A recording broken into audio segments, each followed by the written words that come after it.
What's good, gamers? It's your boy Stevie Blunder, back again with another new Yu-Gi-Oh deck profile, and today we're taking a look at Unchained. It's a very cool deck. I've been experimenting with a bit, and I've had enough fun on ladder to, justify buying this in person. Plus, I already own one Abomination's Prison and Extravagances. So, let's get into it.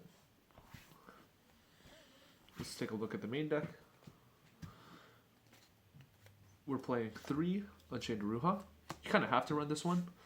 It special summons itself from the hand by popping a card, and all the Unchains have the secondary effect where if they're destroyed by battle or card effect outside of their own, if an Unchained card pops itself for its effect, it doesn't float off itself. It has to be destroyed by another one.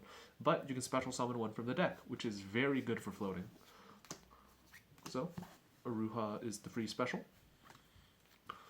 We're running 3 copies of Rakea. Rakea is the quick effect target to pop, and it's really good for popping like dead Unchained cards, as well as like back row or cards that are being like targeted by Imperm, like future cards like Sarama. A really powerful card, but a bit of a lackluster normal summon. And finally, triple Sarama. So Sarama has the effect where you can target an Unchained card in your graveyard, and you can set it to your field and pop another card you control, as well as the float effect. And it's very powerful in combinations with other cards, like Rakea and Aruha, but it doesn't really do anything on its own, which I'm kind of disappointed about. But if we can see like an Unchained card that can set up, like maybe set one of the traps or spells from his deck, from the deck, like maybe we could see Sarama be a lot more powerful, but it's one of the reasons why this deck can resource loop so well. And yeah, but still a bit of a lackluster normal summon for this deck. Might run Torgon in the future, who knows? I don't own any. 2 Unchained Soul. You want to see it sometimes, and not all the time. It's very searchable, but like opening one isn't like bad. But you definitely don't want to run 3. It definitely does clog up hands. Very powerful card, by the way. Pop a card, discard one. 1 dog. The dog sucks. To draw, to open. It's searchable in terms of it's an Unchained card. You can special it from your deck into float, and you can use it to link off, but it's virtually impossible to summon from your hand unless you're trying to like float with an Unchained monster like a Aruha and special summon this from your hand. Very searchable, but very bad. 3 Abomination's Prison. This is your Rhoda, and it's not an Unchained card. All the Unchained spells and traps, when they're set and popped, you can special summon one from your deck only. So that's why opening the disaster is bad, but unless like you have like the monsters, but that's very scenario. Prison, it's Rhoda, it's good, very good. 1 Wailing. It comes up in some matchups, like maybe against like very back row heavy ones or like stun, but like I said, it's searchable before in terms of like Abomination's Prison, and like it's not really that good on its own, so you might as well just run 1. 3 Abominable Chamber. The traps are like pretty good. You can use the Abominable Chamber to like bring back Saramas, bring back Unchained Souls of Rage, Anguish, as well as just keep recycling your resources over and over. This is a very good card, surprisingly, despite it literally just being like a back to the front, as well as the pop float effect. Very good card. 3 Escape of the Unchained. This is why you'll never lose to Mystic Mine. You target an Unchained card you control and a card your opponent controls and pop it. You can clear your own board. If your opponent's under like setting up for Mystic Mine, you can pop your opponent's Mystic Mine or back row. It's amazing. As well as your Unchained cards can float off of this. Very nice. Consistency. We run a triple pot of Extravagance. Your extra deck isn't as important as you'd think. Like you do need the Unchained Soul of Rage, but you'll never go into it like more than like maybe twice. Yeah, it's very like situational. Where your extra deck, well, you need like every copy of everything in your extra deck. Hand traps. We run a triple Ash Blossom. It's Ash Blossom, very good card this format. Triple Nibiru. It's Nibiru, very good card this format. Triple Infinite Impermanence. Can't call by the grave this. And 4 board breaking tools, because this is a blind second deck. 1 Pankratops. Pankratops, still one of the best blind second cards in the game. 2 Cosmic Cyclone. I needed to fill up space. You sort of just have like 2 random dead slots in this deck if you're playing this specific build.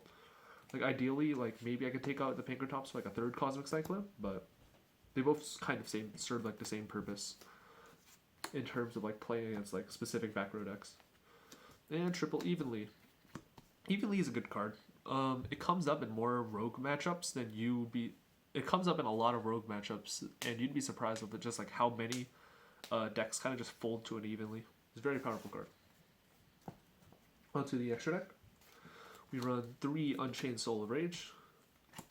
All the Unchained monsters outside of the big one, the Unchained Abomination, when they're destroyed, they can you can add a Fiend monster from your graveyard to your hand. Yeah, and the Soul of Rage, as a quick effect, you can target a special summon monster your opponent controls and link summon using it. So that's actually very, very powerful. It actually plays around like Sky Striker Ace Ray very well because it's an effect to like link off. It's an effect that allows you to link summon and not really like you're sending it to the graveyard because of an effect. It's weird, but it's good. Incredible. You run it at 3. Triple Unchained Soul of Anguish. This is a slow effect, as in like a spell speed 1, like you have to activate it, but it's still good. Extremely good for like linking into like those specific link 4s and stuff that you need. Not as good as Rage, but pretty up there. 2 Unchained Abomination. You will never go into this more than once, if at all. Very good card though. 1 Link Revo. I don't know why. 1 Nightmare Phoenix. Pop back row. 1 Topologic Trisbania. It's a pretty good target to go into with Unchained Soul of Rage against like Eldritch or something. 1 Nightmare Unicorn, another good target for Unchained Soul of Rage. It's a Fiend along with like Phoenix. So that's really nice because the Unchained lock you. If you use the Unchained float effect, the pop effect of like a Rakea or Aruha, they lock you into Fiends. So that's just something to keep in mind. 1 Topologic Bomber Dragon. I don't have a Dingirsu. This should be a Dingirsu. 1 Topologic Zeroboros. I don't know, kind of steals games sometimes. This should be a better card in my opinion. And 1 Axis Code Talker. This is very good. It's also dark, and it can pop trigger off of Anguish to gain a nice fat 3,000. So that's very nice. Let's get into the side deck. Side, we run 1 Driver, as well as 3 copies of Gamma. I didn't want to main deck these because A, I don't have the space, and B, I feel like with too many like hand traps, it gets cloggy, but I mean like it's already kind of cloggy. Might need to reduce the amount of like hand traps I'm playing in blind second cards, and maybe put in some more like engine requirements. But yeah, Gamma's just really good in specific matchups where destroying like a normal summon and negating and destroying a normal summon is very powerful. 2 Artifact Lancia, should be 3. But very good against like Dino and specific rogue matchups like Orcust. 3 Dark Roller of War. Can't break all the boards. It's for rocks and like Synchron Eldritch maybe. Cosmic Cyclone, just the 3rd one. 1 Imperial Order, in case I'm made to go first. 1 Red Reboot. Red Reboot's sort of just like an instant win against like any back row deck. Very powerful. And 3 Solemn Judgment. My side deck's like a bit iffy. You could run. I wanted to run things like Torrential, like Dark Hole, like Artifact Sanctum, but those either A, those cards haven't come out yet. I mean, I don't have those cards yet, or B, I don't own them. So that's a slight issue. So, pros and cons about this deck. 1, it's despite like the initial premise of Pop Thing Go Plus being like very overplayed, like with Dino and True Draco, it's still like a really refreshing way how like the deck plays with that sort of tool. And it's really interesting to see all the cards like work together into this infinite floating machine. If I had to like describe it, it's like if Burning Abyss was like good. As weird as that sounds. Like if Burning Abyss pure was like playable was like reimagined as a linked archetype. There we go. 2, honestly, like Rage is like just the constant resource loop that like Rage and Sarama provide are like very scary. It's very easy to like set up very large OTKs as well as to just outgrind your opponent with constant specials from the deck, constant resetting, all those sorts of things.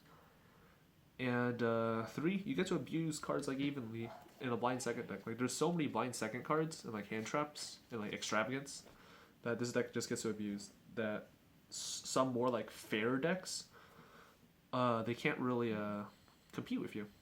And the cons. 1, this deck is pretty fair in like what it does. Unchained Soul of Rage can only link off with special summon monsters during your opponent's main phase. Most of these cards are literally just like 1-for-1s at best, maybe 2-for-1s. And like, yeah, you're blinding second. Yeah, that's the second point. You're blinding second in a format of like Adamancipator, of Eldritch, and like sure, like maybe you'll like do okay against like Invoked, but against like Invoked Mech Knight, but realistically, this is not the best. This is not the best blind second deck in the format. And 3, you need a lot of 2-card combos. Like the deck doesn't brick in the sense of like, wow, I opened like a bunch of Garnets, but it bricks in the sense where you open certain combinations of cards that don't work well together. Like sometimes you'll open like Sarama and like 2 traps, and like you're like and Sarama can't interact, or you open like triple like Aruha and like a spell, like triple like Aruha and stuff. Like none of the cards in this deck are like bad or like you don't want to see, but like you're not running like any hard Garnets or like a lack of play starters. But it's just like you need specific specific openings, like specific 2 or 3 card openings in order to make those plays work in general. But overall, I'd say this is like, if you don't really care about where your money's going, and like you already have like extravagances and like prisons, just buy the rest of this deck. It's honestly like, if you own most of the cards and you want looking for like a new way to like play Yu-Gi-Oh, as weird as that sound, that's like a bit like under the power level, but still like very interesting and like fair. Pick up this deck. It's very, very interesting, and I honestly love it. It's very cool until you get sacked by dinos. But that's it. Let me know what other decks you want to see in the future, and I will see you all next time.